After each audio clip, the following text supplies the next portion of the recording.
Miss হবে না আপনার পছন্দের টিভি শো। দেখুন জি5 অ্যাপে একদম ফ্রি। বরের গাড়িটা তো এমনি আমাদের বাড়িতে ঢুকবে, আর তার ঠিক পরে আসল গাড়িটা, যে গাড়িতে বর বসে থাকবে, সেই গাড়িটা ওই গাড়ির পিছু পিছু আমাদের বাড়িতে ঢুকবে। আপনি এটা কেন করছেন? আমি কোনো রকম রিস্ক নিতে চাইছি না ডাক্তার। আপনি যাকে নিয়ে আসছেন তাকে আমি কোষ্ঠী পাথরে যাচাই করে নেব,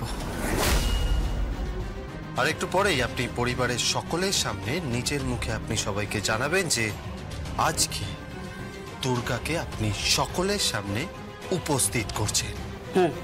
সেই দুর্গাকে যাকে আমরা হারিয়েছি, সেই দুর্গাকে যাকে আমরা ধরে নিয়েছিলাম যে সে মৃত, আপনি তাকে নিয়ে আসছেন। আমি কিন্তু কোষ্ঠী পাথরে যাচাই করে নেব, and I mean it. না না, কি কি কি কি বাবুকে মেয়েটা কিছু বললো না? কি কে কে মেয়েটা? কি কে এইভাবে আমাদের উপর নজর রাখছে প্রতিটা মুহূর্তে? সবসময় ফোন করে উত্তপ্ত করছে। কে কে কে মেয়েটা কে? সবসময় নজর রাখছে কে মেয়েটাকে? দুর্গা মুখার্জি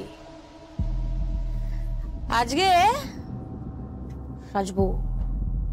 কৌশিকী যে শাড়ি গয়নাগুলো পাঠিয়েছে সেগুলো পরে সেজে গুজে যাব। তারপর বাকিটা বরুণ দাস, বিয়ের মণ্ডপে তুমি খালাস। আরে বরণ ডালাটা কোথাও আছে? কেউ কে বলতে পারো? একটা জিনিস যদি ঠিকঠাক রাখো তোমরা। বরণ ডালা তো আছে ম্যাডাম। কোথায় আছে বরণ ডালা? ঠাকুর ঘরেই আছে। ঠাকুর ঘরে আছে? এই ঠাকুর ঘরটা সাজিয়েছিস? না।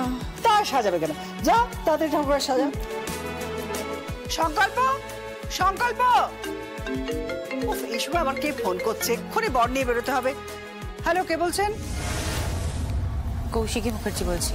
ও হ্যাঁ, বলুন বলুন। খুব ব্যস্ত নিশ্চয়ই?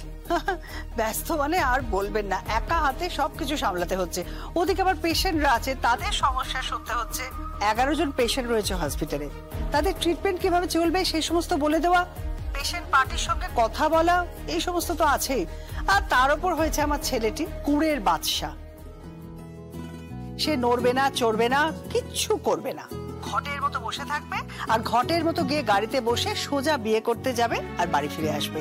এইটুকুই তার কাজ, ব্যাস।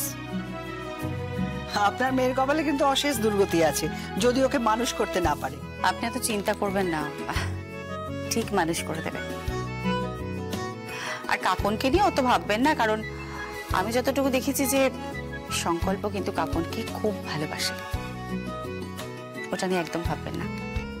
যাই হোক, আমি না আপনাকে যে কারণে ফোন করেছি সেটা একটু বলি। হ্যাঁ বলুন।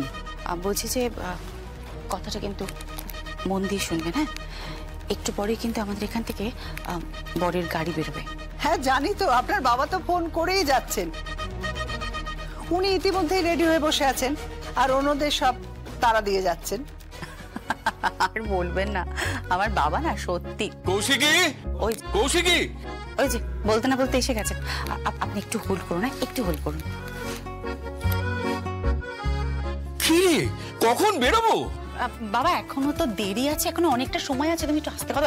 এত তাড়াহুড়ো কেন করছো? ফোনে কথা বলছি, একটু চুপ করো। আরে দেরি আছে মানে একটা লগ্ন আছে তো বেরোনোর। কৌশিকী, তোর বাবাকে নিয়ে কিন্তু আর পারা যাচ্ছে না। আমি বলে দিলাম, তোর বাবাকে নিয়ে মোটে পারা যাচ্ছে না। এত সবাইকে তাড়া মেরে বেরোচ্ছে, আপনি তো নিজের তো কোনো কাজ নেই, প্রত্যেকটা লোকের পেছনে tick tick tick tick tick tick করেই যাচ্ছে। আমি টিকটিক করছি? তাছাড়া কি সবাই কেমন তাড়া মেরে বেড়াচ্ছে কেন? বলি গাড়িটা সাজাতে হবে তো নাকি? ও বাবা, গাড়ি এখনো সাজানো হয়নি। আরে এটা শুভ লগ্ন আছে তো বেরোনো। জানি শুভ লগ্ন? তুই তোমার নিজের বিয়েতে কোন শুভ লগ্নে এসেছিলাম শুনি একবার। এই বাজে বকো না, বাজে বকো না। আমি ঠিক সময় এসেছিলাম, বরং তুমি লেট করে এসেছিলে। আরেকটু হলে লগ্ন ভ্রষ্ট হতে। লগ্ন ভেস্টা হতে, হ্যাঁ আমার সব মনে আছে, জানা আছে সব।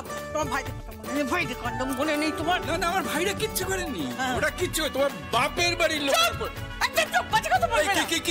কিছু জানি না আমি, না জানিস জানিস কি হয়েছিল?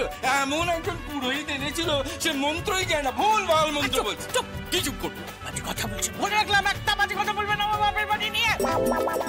দোহাই দোহাই তোমাদের একটু একটু চুপ করবে, একটু চুপ করবে। মা তুমি একটু বাবাকে সামলাও, এখান থেকে নিয়ে যাও বাবাকে। বাবা তুমি এখন যাও, এখন দেরি আছে। মা যাও না, একটু বাবাকে নিয়ে যাও না। পারলাম না, পারবো না।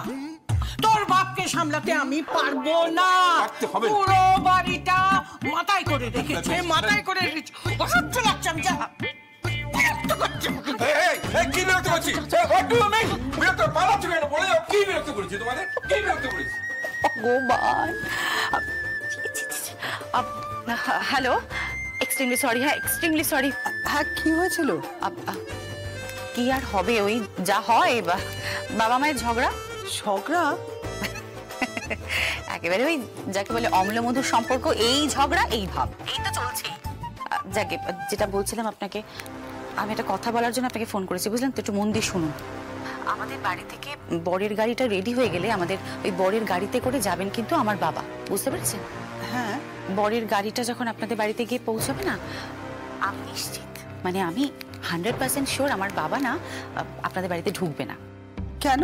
আমি আমার বাবাকে তো খুব ভালো করে চিনি। উনি গাড়ির মধ্যেই গ্যাট হয়ে বসে থাকবেন, কিংবা বাইরে দাঁড়িয়ে থেকে আপনাদের সবাইকে তাড়া দেবে, তারপরে কিন্তু আপনার ছেলেকে গাড়িতে তুলবেন। হ্যাঁ হ্যাঁ।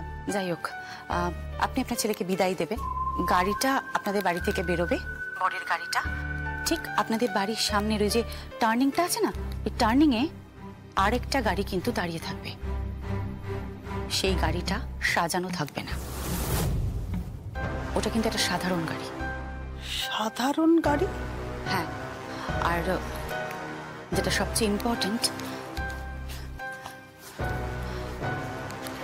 বলছি যে আমি কিন্তু বাবাকে ঠিক সময় ফোনটা করে দেবো, বুঝলেন? ফোন করার পর বাবারা কিন্তু গাড়িটা চেঞ্জ করে নেবে। ওই গাড়ির মধ্যে ড্রাইভারের সিটে একজন থাকবে, সে কিন্তু নিরাপত্তা রক্ষী। আর এই ড্রাইভার সিটের পাশে যিনি বসবেন তিনিও কিন্তু নিরাপত্তা রক্ষী। দেখুন না, বরের গাড়িটা তো এমনি আমাদের বাড়িতে ঢুকবে, আর তার ঠিক পরে আসল গাড়িটা, যে গাড়িতে বর বসে থাকবে, সেই গাড়িটা ওই গাড়ির পিছু পিছু আমাদের বাড়িতে ঢুকবে। আপনি এটা কেন করছেন? আমি কোনো রকম রিস্ক নিতে চাইছি না ডক্টর স্যার, বিশ্বাস করুন, কোনো রকম কোনো রিস্ক নিতে চাইছি না। কিসের ভয় পাচ্ছেন আপনি?